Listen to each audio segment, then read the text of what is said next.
Bonjour à toutes et à tous. C'est Monsieur Mouloud Smaïl, maître assistant de l'Université de Béjaïa. Dans cette partie, on va s'intéresser sur les propriétés des fluides. On va commencer par un petit rappel sur les bases de la mécanique des fluides. Les fluides peuvent exister sous forme de liquide ou de gaz. Il y a deux états, soit un liquide ou bien un gaz. Donc, euh, les fluides, ils sont caractérisés par leur capacité à occuper la forme du contenant dans lequel ils se trouvent. Chaque fluide possède des propriétés spécifiques à lui. C'est comme une pièce d'identité du fluide.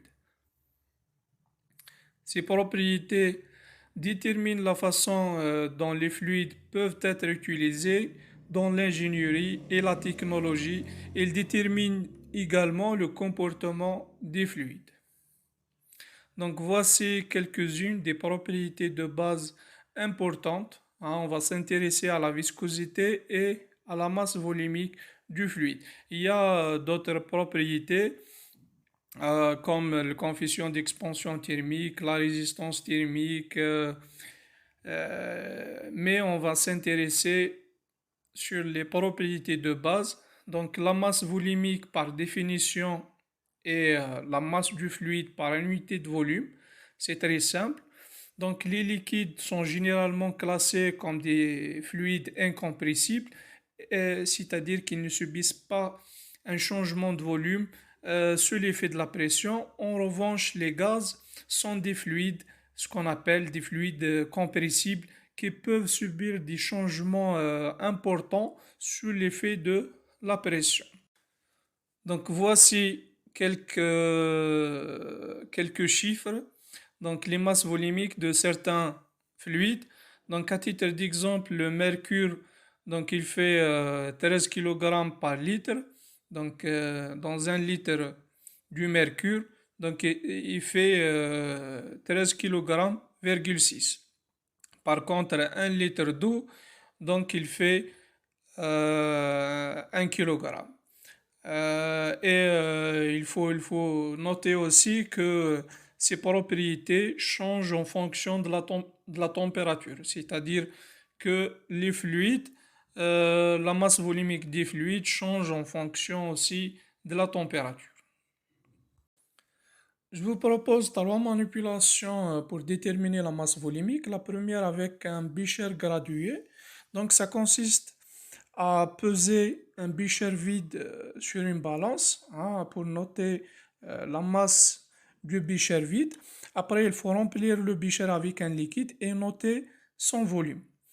Et par la suite, il faut peser le becher rempli avec le liquide et noter la masse totale. Et vous pouvez déduire la masse volumique du liquide facilement. La deuxième, c'est avec une burette d'Eureka. Donc ça consiste à poser déjà la burette sur un plan horizontal et remplir la burette d'Eureka avec de l'eau et le laisser sortir par le bec jusqu'à qu'il se stabilise. Après, peser un becher vide, puis le placer sur le bec hein, et prendre un objet solide de dimension connue, comme une bille par exemple, et le mettre à l'intérieur de la burette d'Eureka. Donc le volume de l'eau récupérée dans le becher égale le volume de l'objet.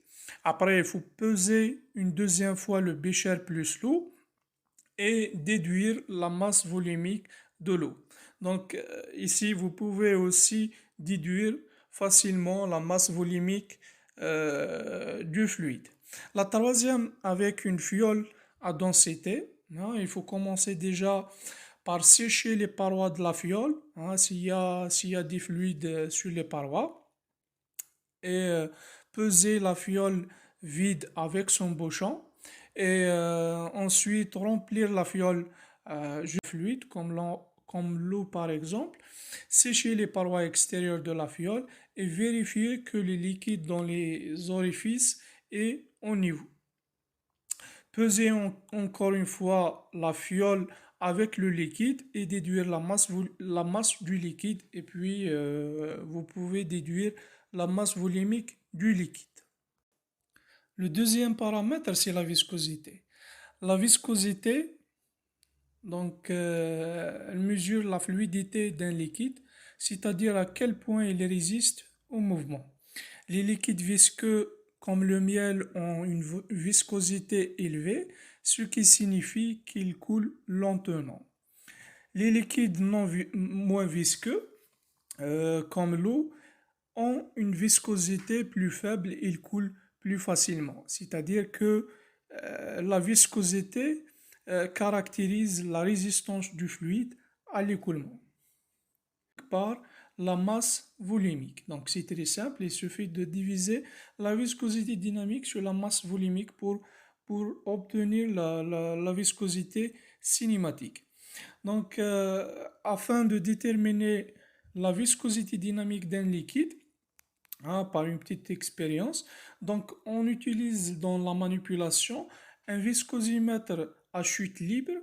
Donc dans cette expérience, ça consiste à laisser tomber un objet bien défini ou une bille dans un liquide, tout simplement. Donc la chute de cette bille augmente jusqu'à devenir constante.